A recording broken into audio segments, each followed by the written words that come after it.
Quand une petite fille qui est censée être la fierté de papa et maman, quand cette petite fille devient le rejet familial, quand cette fille est l'objet du silence de la société, quand cette fille voit son monde s'écrouler parce qu'on lui fait autant de reproches, elle n'est plus la bienvenue dans son établissement scolaire, qui jadis où elle se retrouvait avec beaucoup plus de joie, beaucoup plus d'espoir, tout simplement parce qu'elle aura contracté une grossesse. Cette grossesse-là, personne ne la veut.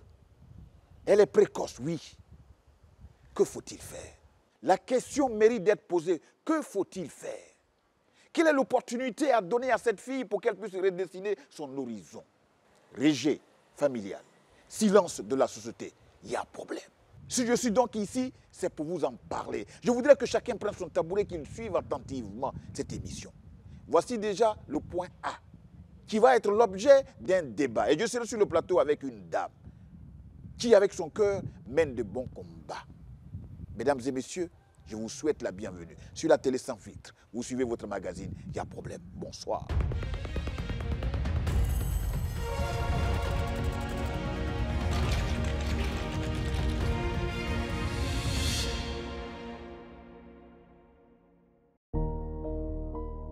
Depuis 1 an, Erika s'est installée à Boaké.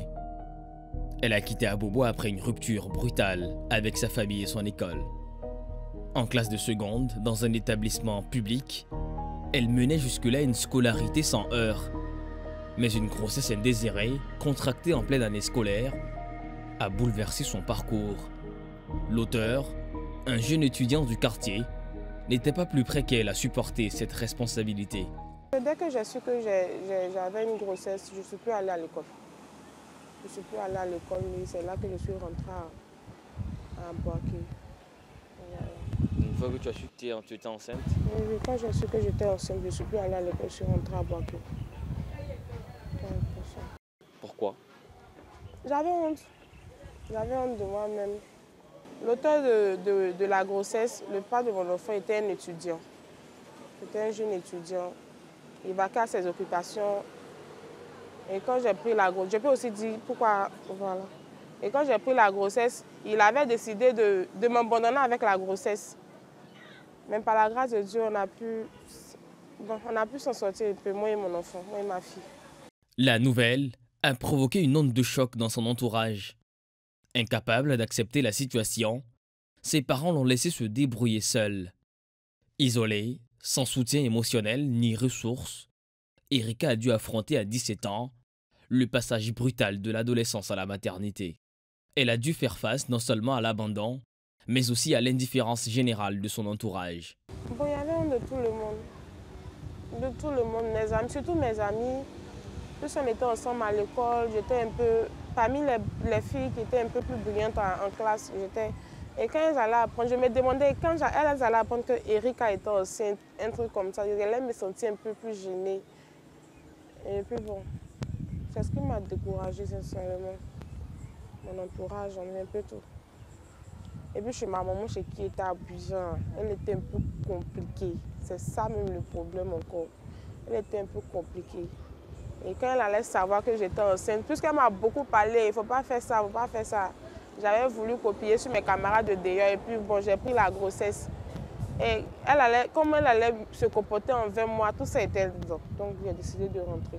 À l'école, le climat est devenu de plus en plus pesant. Jugements silencieux, remarques blessantes, absence totale de prise en charge.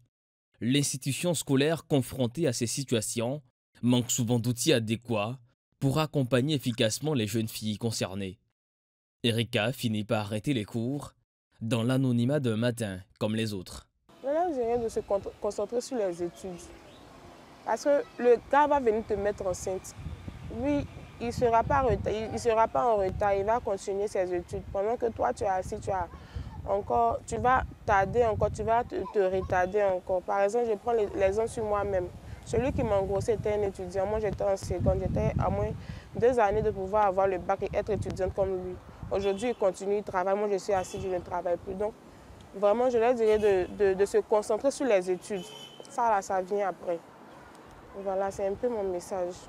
À Abobo, près de 200 cas de grossesse ont été signalés.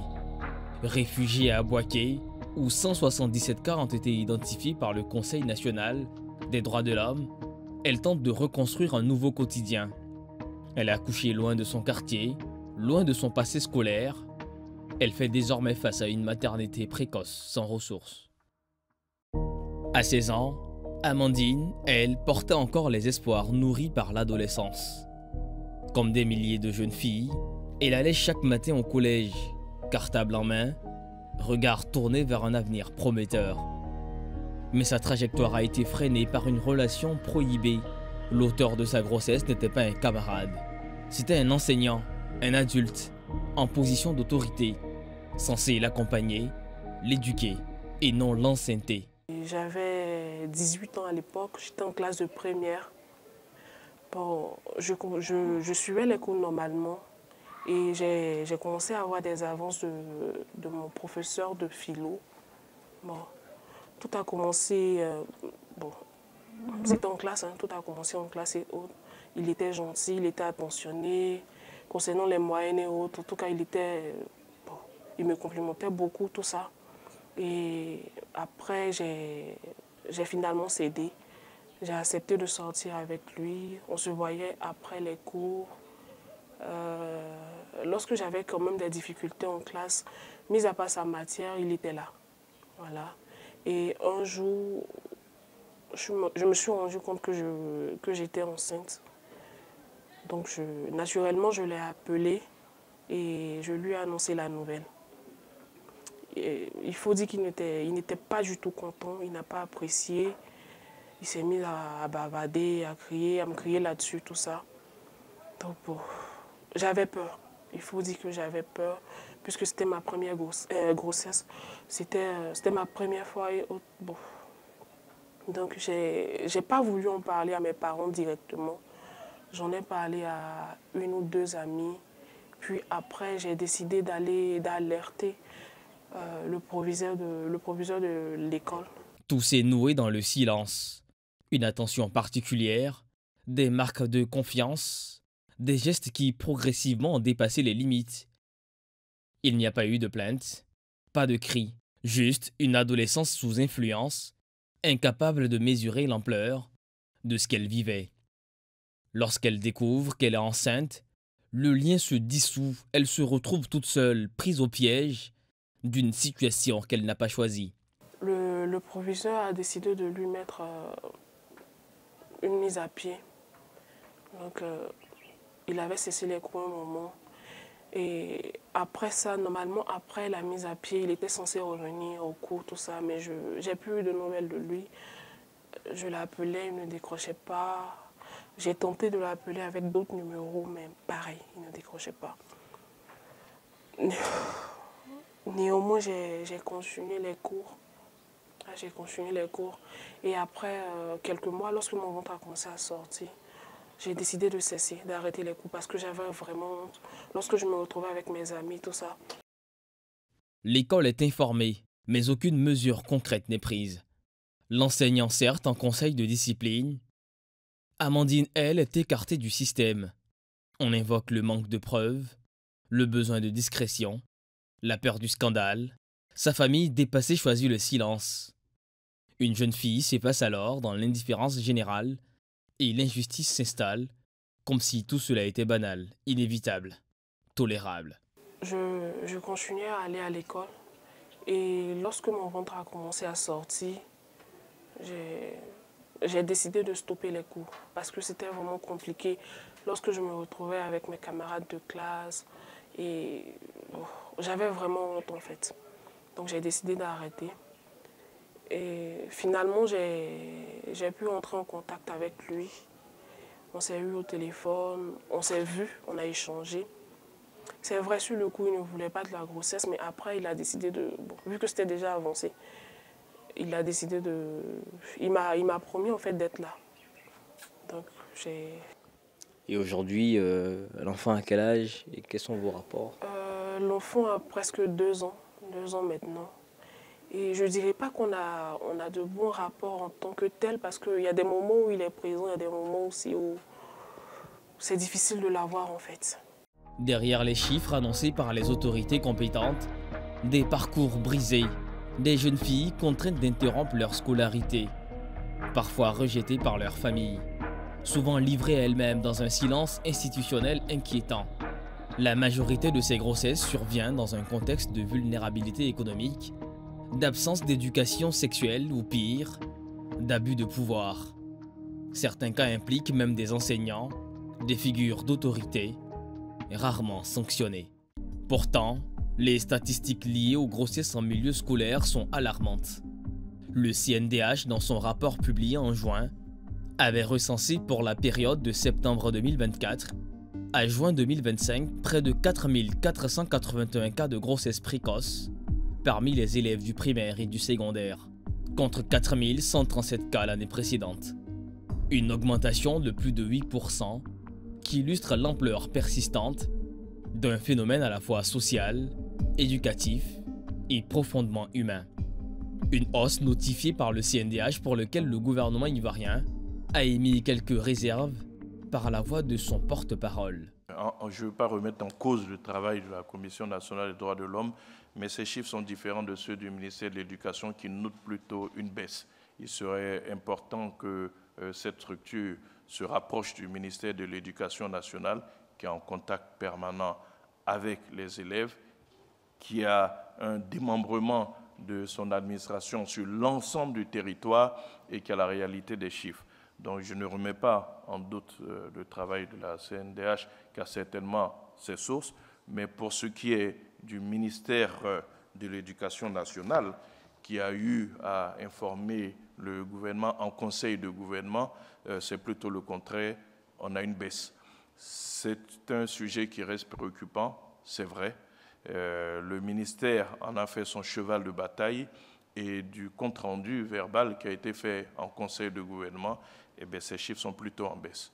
Le ministère de l'Éducation nationale a déclaré pour sa part que les cas de grossesse seraient en baisse continue, évoquant un passage de 6 681 cas en 2022-2023 à 4 266 en 2024-2025. Selon le gouvernement, cette tendance serait le fruit des campagnes de sensibilisation menées ces dernières années dans les établissements scolaires. De lectures opposées, de sources officielles, mais une même réalité difficile à cerner. Si le gouvernement se félicite d'un recul, le CNDH rappelle que de nombreuses grossesses restent invisibles, non déclarées ou dissimulées sous la pression sociale. En Côte d'Ivoire, certaines histoires révèlent d'un dysfonctionnement profond. Un système scolaire souvent impuissant, voire silencieux, face aux grossesses en milieu scolaire. Ayamoussoukro Roxane, 17 ans, a vu son parcours scolaire s'interrompre en l'espace de quelques mois. Elle est en classe de première lorsqu'elle est tombée enceinte. L'auteur de la grossesse était un élève, plus âgé, fréquentant le même lycée qu'elle. Leur relation, discrète au départ, n'avait attiré aucune attention particulière dans l'établissement. J'ai contracté une grossesse à l'âge de 15 ans lorsque j'étais en 4e. Il faut dire que le père de mon enfant était dans la même classe que moi. Notre relation a débuté comme toute autre relation à cet âge-là. C'était vraiment, si je peux le dire ainsi, intense et tout. Et avec le temps, on a eu l'envie d'avoir. Et c'est comme ça qu'à la suite de notre acte, je suis tombée enceinte. C'était vraiment très, très compliqué parce qu'il était comme moi, c'est-à-dire assez jeune. Et on ignorait que notre acte allait avoir pour conséquence la procréation. C'était assez difficile au niveau aussi des parents parce que je ne savais pas comment leur annoncer que j'étais enceinte. Déjà en classe de 4e, c'est très mal perçu par la société. Quand la grossesse a été confirmée, Roxane a d'abord tenté de continuer les cours. Mais très vite, les regards ont changé, les remarques se sont multipliées. L'environnement scolaire est devenu hostile. Face à la pression, elle a fini par abandonner. Aucun professeur, aucun encadreur ne lui a proposé d'alternative pour poursuivre à distance ou envisager un retour plus tard. Par la suite, ça a vraiment été encore plus compliqué parce que la grossesse, vu l'âge et tout, c'était une grossesse à risque. J'ai dû aller plusieurs fois à l'hôpital pour les examens et tout. Et finalement, j'ai dû accoucher par césarienne. Malgré cela, c'était assez difficile, très compliqué. Malheureusement, lors de l'accouchement, j'ai perdu l'enfant. C'est vraiment une époque de ma vie que je souhaiterais oublier. J'ai vraiment été traumatisée et tout. Et au niveau de la société, beaucoup me jugeaient. J'ai même dû arrêter l'école suite à cela. J'ai enduré assez de choses. Puis avec la mort de l'enfant, j'ai vraiment été dépressive pendant un long moment. Chez elle, le soutien a été limité. Sa mère dépassée a réagi avec colère. Le père absent. Roxane s'est réfugiée chez une tante, loin du regard de ses camarades. Sans accompagnement médical régulier, sans suivi psychologique, elle a affronté seule les derniers mois de sa grossesse. Son avenir scolaire semblait s'éloigner à chaque rendez-vous manqué. J'ai toujours été, étant à l'école, une fille très brillante, la fierté de ses parents, un modèle voilà, très reconnu au quartier et tout. Et le fait de contracter une grossesse aussi jeune, et vraiment ça a bouleversé toute ma vie. Je rêvais de devenir médecin. J'ai pas pu, j'ai dû arrêter l'école. Et actuellement, j'ai mal parce que les amis avec qui j'étais actuellement, ils poursuivent les cours, ils poursuivent l'école et tout. Et certains disent même que je suis une mauvaise fréquentation. C'est vraiment un traumatisant de mon côté et tout. J'ai aussi au niveau des parents, il y a eu vraiment beaucoup de reproches. Voilà, beaucoup de reproches. Déjà qu'ils ont refusé de me scolariser, pour que je puisse poursuivre mes études à cause de tout ça. Pour aussi ce qui concerne les formations et tout, je suis obligée de m'orienter dans un domaine qui n'est pas vraiment ce que j'aurais voulu faire. C'est toute une vie qui part en poussière, si je peux le dire ainsi. C'est très, très compliqué.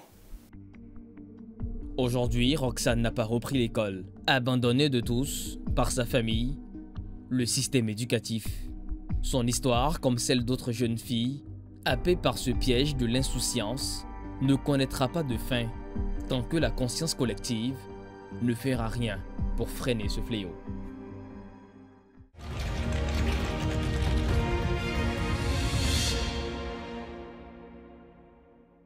Nous sommes donc de retour sur ce plateau pour parler de ce sujet très délicat.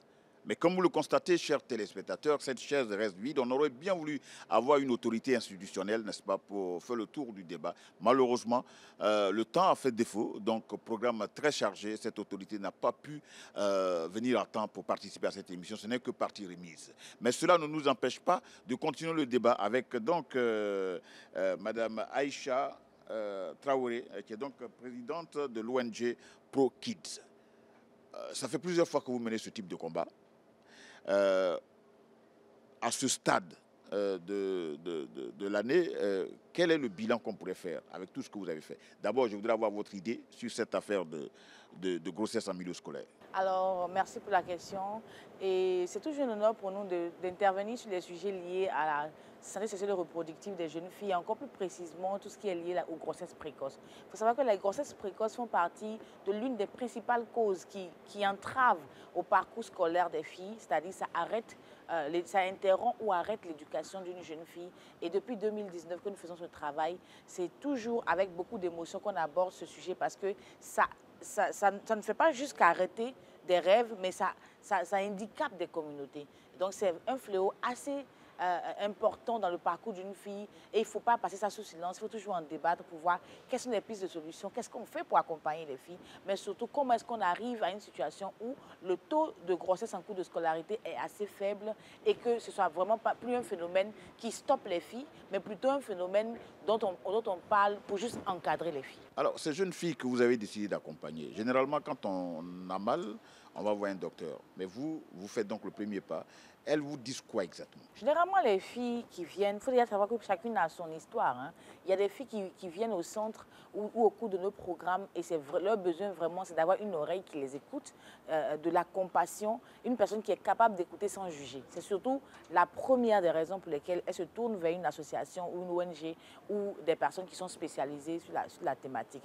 Après, il y aura certainement des personnes qui ont vraiment envie de retourner à l'école, peut-être qui ont déjà les moyens pour retourner à l'école, mais qui ont besoin d'accompagnement, de structuration d'idées, ou qui veulent entreprendre dans une idée, dans une affaire, et qui ont besoin de quelqu'un qui les accompagne. Donc c'est les différents discours qu'on entend, dépendamment du parcours que la fille a eu avant de tomber enceinte, avant de contracter une grossesse, avant qu'elle ne soit en situation d'interruption scolaire ou d'interruption d'activité. Les grossesses précoces, là, est-ce qu'elles ont une part de responsabilité? Est-ce que vous en parlez?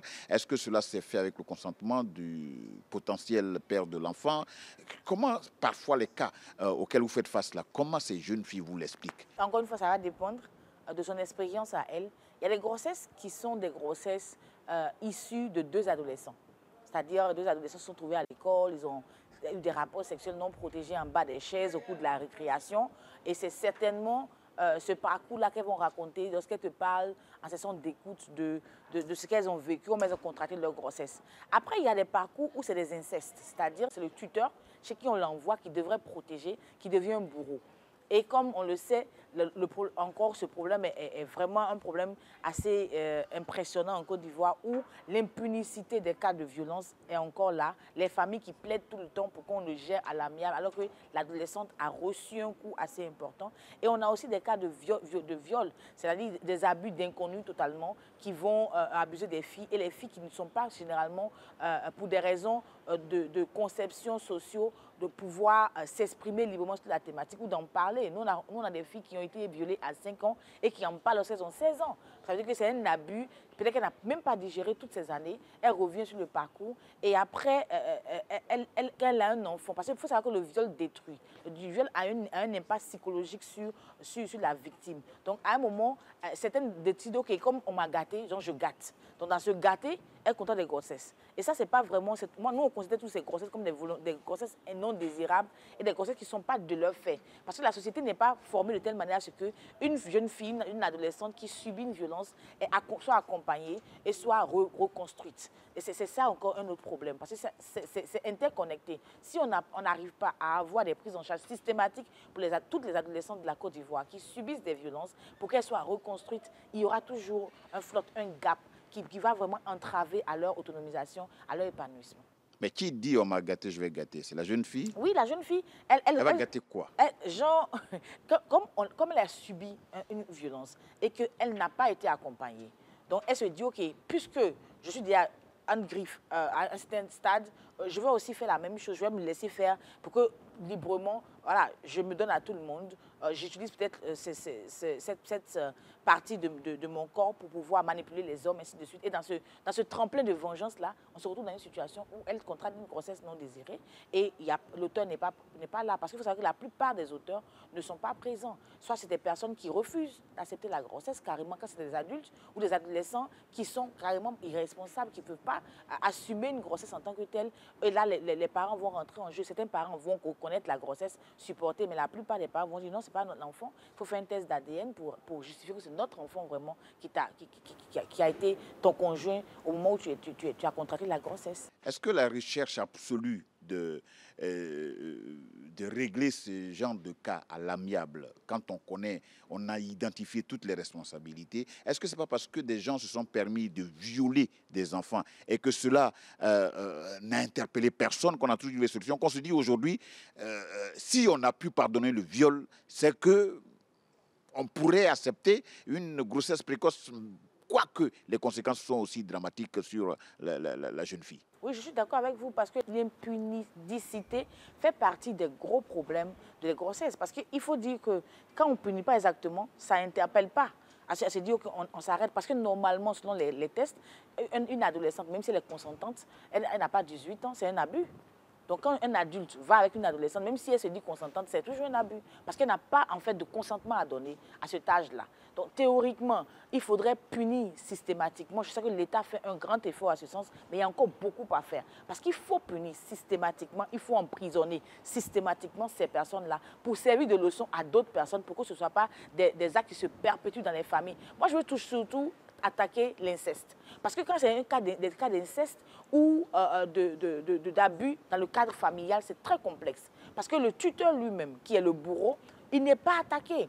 Il n'est pas attaqué et on ne croit pas généralement l'adolescente qui raconte son histoire, qui a vécu une douleur et qui porte une grossesse de ce dernier. Et quand malheureusement l'enfant, parce qu'en Afrique on est tous dans le concept, il doit ressembler. L'enfant ne ressemble pas au bourreau, on lui jette toute la pierre. Pourtant, il y a beaucoup d'adolescentes que nous, on a accompagnées qui attestent que c'était les tuteurs qui ont abusé d'elle à un moment donné. Et la tante, comme d'habitude, aime trop son mari pour admettre. Et ça passe sous silence. Donc on détruit la vie d'une adolescente qui va aller dans une société, si elle ne rencontre pas un accompagnement d'une ONG ou d'un psychologue, va rester dans cette douleur-là toute sa vie. Parce que moi, j'aime tout dire que le viol enlève une partie de la vie à une personne. Donc une personne qui a subi le viol est partiellement morte. Et il faut un accompagnement pour que cette personne revive encore à niveau. Les décisions qu'on prend souvent à l'école face à une adolescente qui serait tombée donc en grossesse, cette grossesse précoce, la décision que l'école prend, c'est de la vider de l'école. Alors, généralement, quand vous attendez ce type de cas, d'abord, je voudrais savoir quelles sont les difficultés auxquelles elles sont confrontées, ces jeunes adolescentes-là. Est-ce qu'il y a une possibilité de pouvoir remonter la pente et puis leur donner l'opportunité de scruter l'horizon à nouveau? Est-ce qu'on les condamne parce qu'elles sont tombées enceintes et qu'on ne veut plus d'elles à l'école et que c'est fini, elles sont complètement bannies de la société?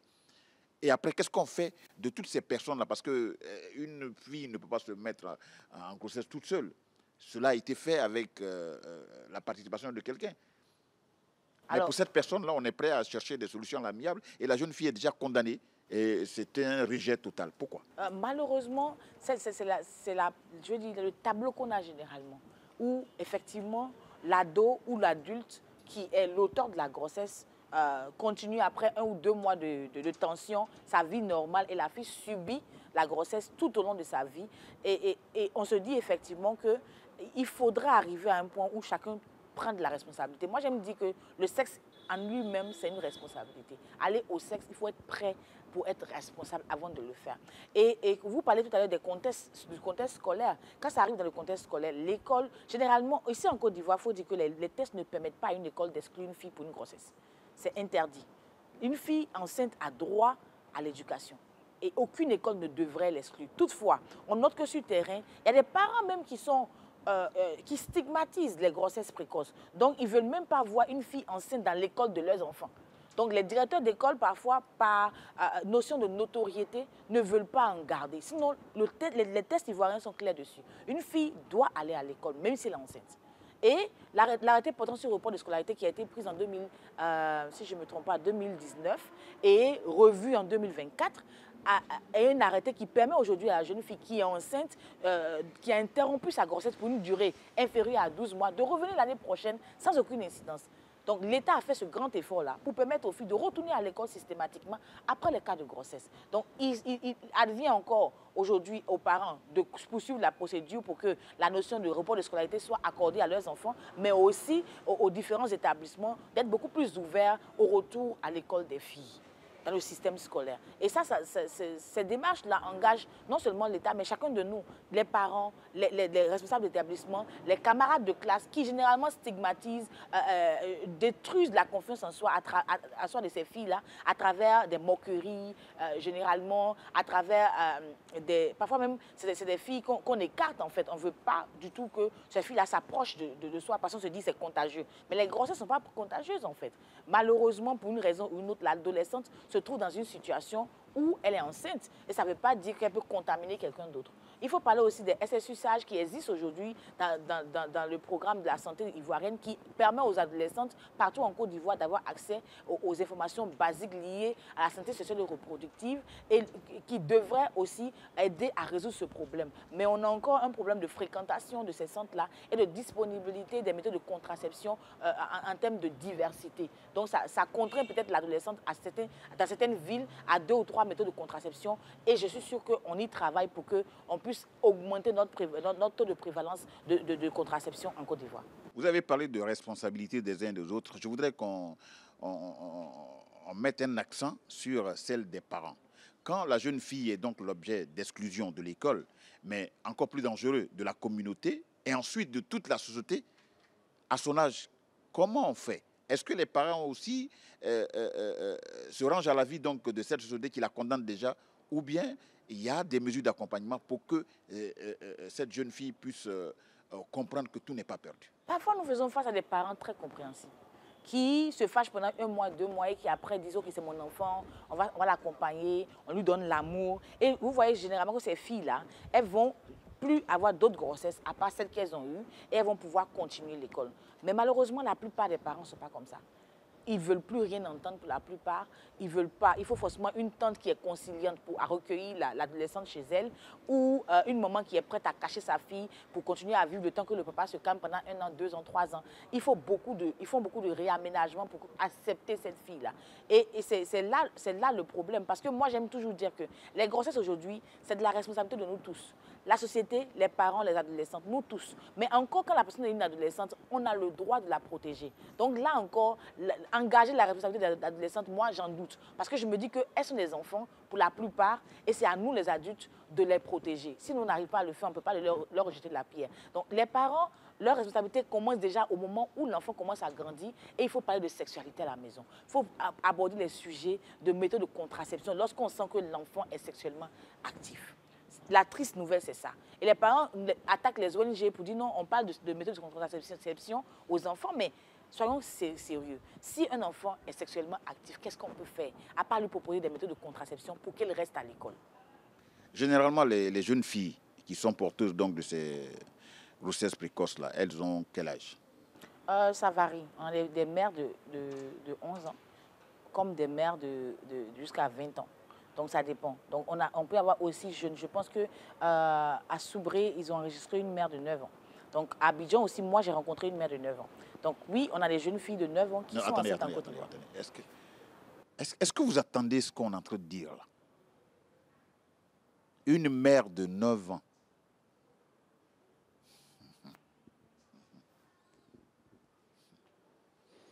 Et c'est à Soubré ça?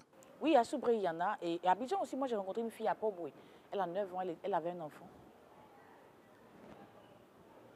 C'est possible ça? Oui, c'est possible si elle a des règles. Puisque les règles, il faut savoir que la puberté de l'adolescente commence à partir entre l'âge de 8 et 16 ans. Donc, dépendamment de la progression du corps de l'adolescente, elle peut avoir ses premières règles. Il faut juste les premières règles. Mais la petite de 9 ans, c'est qui l'a abusée? Elle a été abusée par le tailleur du quartier.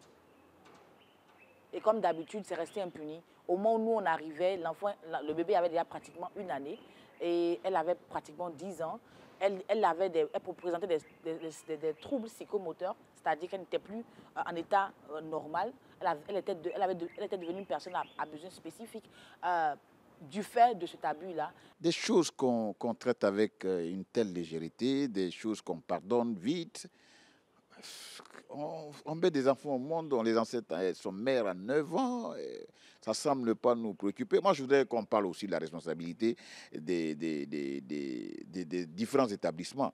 Vous avez dit tout à l'heure qu'aucune loi ne permet à un établissement scolaire d'exclure de son établissement une fille qui porterait donc une grossesse précoce.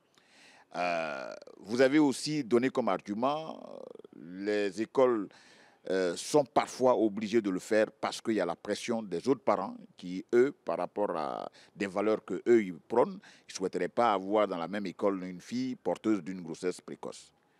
Mais vous, ONG, comment arrivez-vous à convaincre les uns et les autres, surtout ces dirigeants de ces établissements scolaires? C'est sensibilisation. Pour nous, c'est toujours sensibiliser. Aujourd'hui, on sensibilise plus seulement les filles, mais on parle aux établissements, aux centres de formation.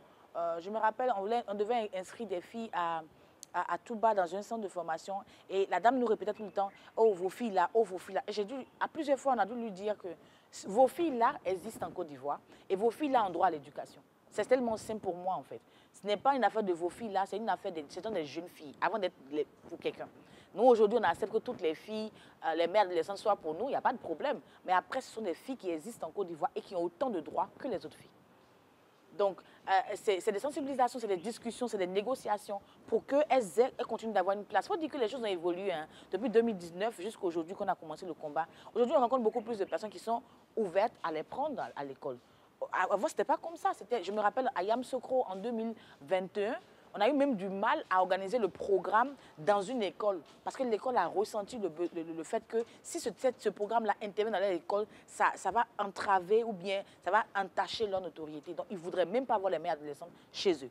Dans le centre, parce qu'on n'avait pas de local à Yamoussoukro et il fallait un local pour faire la formation. Donc, on va jusqu'à ce niveau-là, en fait. Les gens ne veulent pas les voir dans certaines communautés. Bien qu'aujourd'hui, les choses évoluent progressivement et qu'on arrive un peu plus à accepter ces filles-là qui ont eu des erreurs de parcours et qui toujours continuent d'avancer malgré le courant du vent. Je veux dire qu'il y a encore beaucoup de communication à faire sur le terrain. Continuer à militer. C'est pourquoi nous, on continue à militer pour elles, continuer à porter leur voix partout où c'est nécessaire pour que les gens puissent savoir qu'il y a des jeunes filles, mais surtout des jeunes filles mères, des adolescentes comme toutes les autres qui ont droit à une vie normale. Madame Aïcha, votre mission elle est noble. Vous savez, j'avoue que j'ai plus de force de continuer les échanges. Ce que je vois, dans ma petite tête là, je vois des images. J'imagine un enfant de 9 ans, je pense à mes enfants, je pense à ma fille. Si elle était dans ce cas, moi en tant que père, comment j'aurais réagi? Si elle était l'objet d'un viol, d'un malade sexuel, comment j'aurais réagi? Et la grande question, c'est comment elle vit avec les enfants issus d'abus. Ça, c'est un autre traumatisme pour une femme. Porter cet enfant, le mettre au monde et l'allaiter, l'éduquer, c'est hyper difficile. C'est vrai qu'aujourd'hui, les gens parlent d'options alternatives pour que les grossesses n'aillent pas à terme, mais moi, je me dis que déjà, il faut qu'on évite ces cas. Il faut qu'on milite pour qu'il n'y ait pas de cas d'abus sur les adolescentes. Il faut qu'on sévisse tellement dur, comme vous le disiez, pour qu'on ne puisse plus enregistrer de cas en Côte d'Ivoire sur les adolescentes. Ce n'est pas possible. C'est un changement, je veux dire, humain, mais il faut y arriver. Il faut continuer à communiquer, il faut continuer. Et surtout, il faut que je veux dire, la répression soit immédiate. Qu'on sache qu'en Côte d'Ivoire, si tu touches une adolescente, tu vas en prison, direct. Si on commence à vraiment communiquer comme ça, les gens vont arrêter. Ils ne sont pas fous. Les gens vont arrêter. Les vidéos de verbalisation en Côte d'Ivoire ont fait beaucoup d'efforts à ce que chacun puisse conduire de meilleure manière. Pourquoi on ne peut pas utiliser ces mêmes outils de répression-là pour arrêter ces dégâts?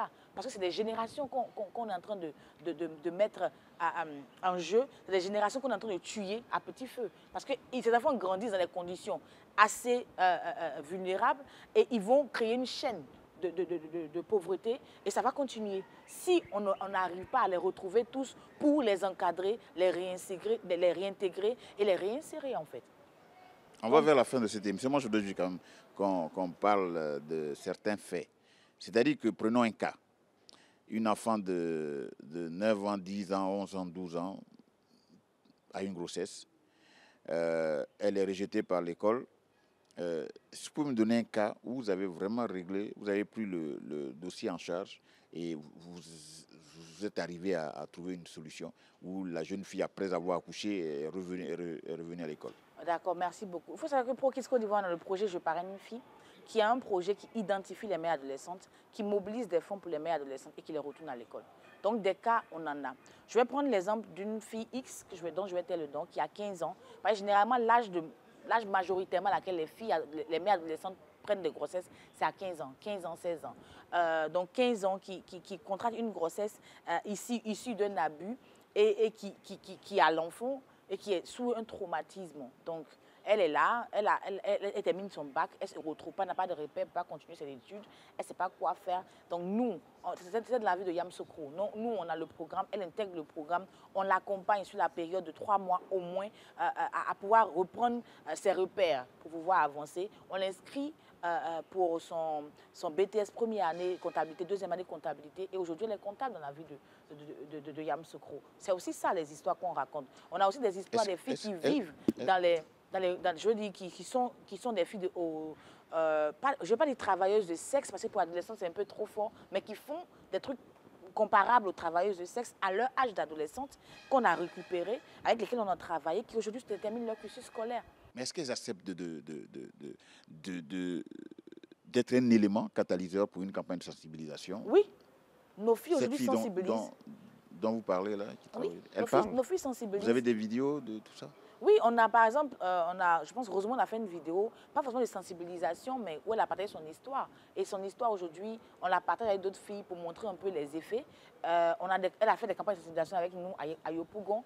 Je pense qu'à Boaké l'année dernière, Boaké, Guigle, Korogo, ensemble, ils ont sensibilisé pratiquement 1000 jeunes comme elle dans leur communauté, en partageant leurs histoires, en partageant leur parcours. Et c'est aussi ça ce que nous on fait aujourd'hui. Moi, ces éléments d'information pourraient intéresser d'autres personnes qui sont vraiment soucieuses de l'état dans lequel se trouvent donc ces jeunes filles-là.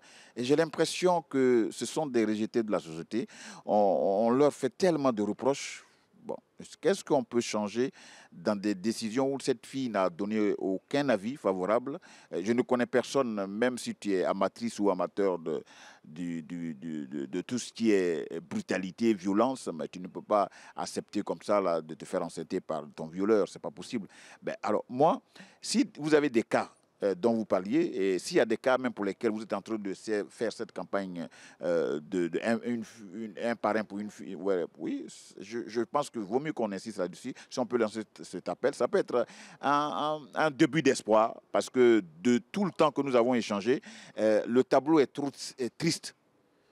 Donc, avant de conclure, je veux que vous en parliez. Et puis, dites-nous combien de personnes par votre jour de travail, là, quand vous les consultez, vous prenez combien de filles par jour? D'accord, merci.